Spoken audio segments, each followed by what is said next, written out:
ब्रह्ममुरारिसुरार्चितलिङ्गम् निर्मलभासितशोभितलिङ्गम्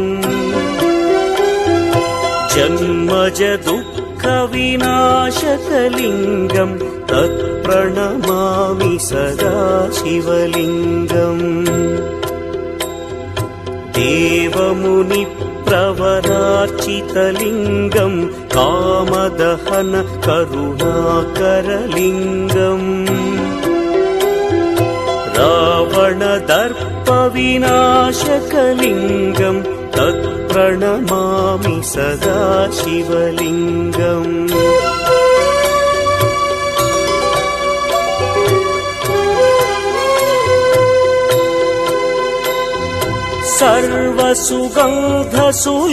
सर्वसुगन्धसुलेपितलिङ्गम्